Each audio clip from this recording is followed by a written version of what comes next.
劃嘅咁。全寧係有27處地方，所以咧嗰個紀錄去北京必定要去萬里長城，到咗銀川必定要去賀蘭山，尤其是佢哋嘅岩畫係非常值得欣賞。呢啲岩畫分佈嘅範圍，北至石嘴山市，南至中圍市，題材以人面同埋游牧生活為主，其中仲有部分西夏文。呢啲岩畫最早係喺1969年喺賀蘭口被發現，1996年就被列為全國重點文物保護單位。由於技術原因，呢啲岩畫最早出現嘅時間至今無法得到確定。賀蘭山岩畫記錄咗3000至1萬年前當地遠古人類嘅生活場景，反映我國北方先民生活狀態嘅文化符號，為研究賀蘭山地區遠古時代歷史乃至近現代生態環境同物質條件提供咗珍貴資料。入咗景區可以見到附近一帶嘅野鹿。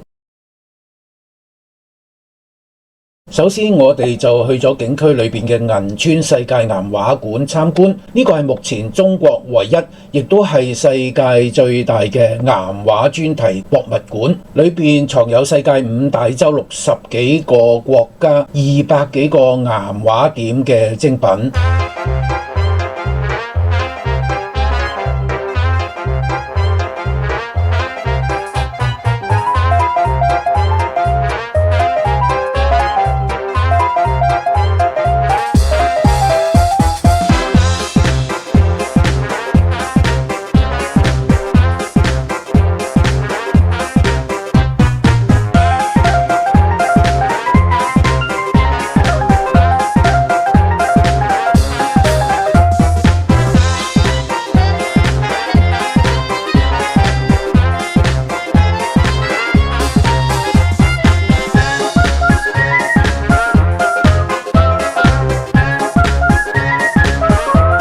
對岩畫有咗初步認識之後，我哋就去到現場實地欣賞岩畫。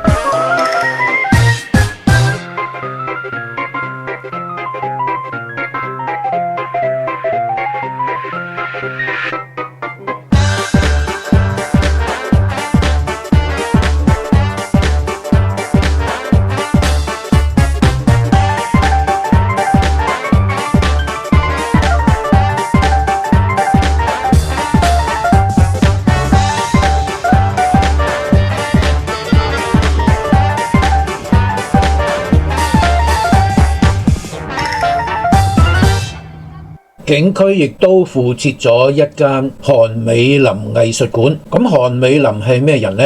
先睇一睇佢嘅作品，包括係北京奧運嘅火炬棒啦、吉祥物啦，咁仲有就係郵票啦。甚至中國航空嗰個標誌都係由佢設計。其實咧，韓美林先生咧喺80年代曾經7次嚟到銀川觀摩佢哋嘅岩畫藝術，去吸取創作靈感。出於回報，佢決定就將數十年嚟1000幾件藝術品捐咗俾銀川市人民政府，亦都催生咗呢間藝術館。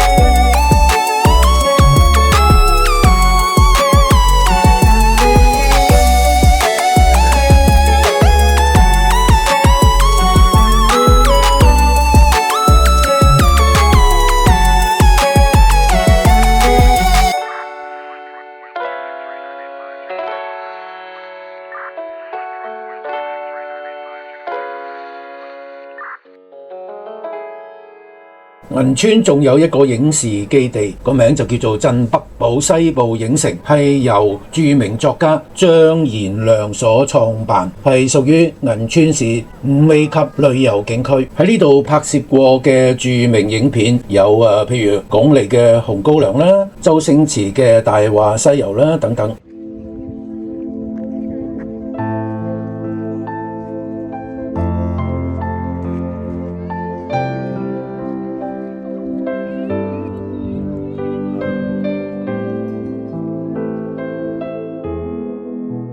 若果你中意逛博物館嘅話，你千萬唔可以錯過呢一間國家一級嘅寧夏博物館。館內嘅文物有接近4萬件，而一級文物咧都有159件。若果你係冇時間唔想逐層睇嘅話咧，你就集中喺2樓嘅寧夏通史館去參觀就得啦。嗰度就係整個博物館嘅精華所在。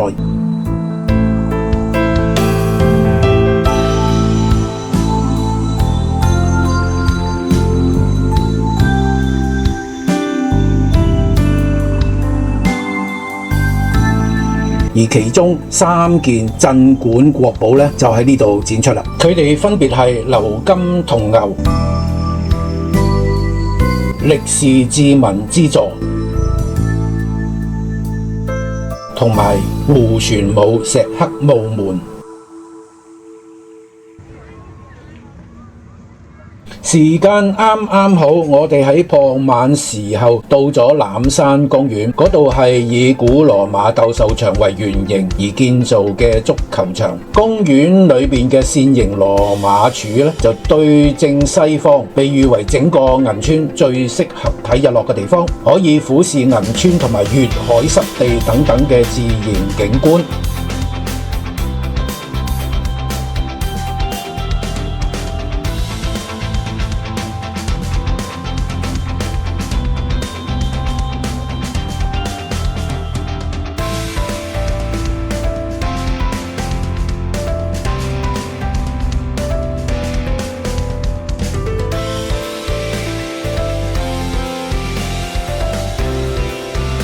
欖山公園面積龐大，氣勢磅礴，視野亦都十分之開揚。除咗遊客，呢度亦都係一個好適合親子遊嘅公園。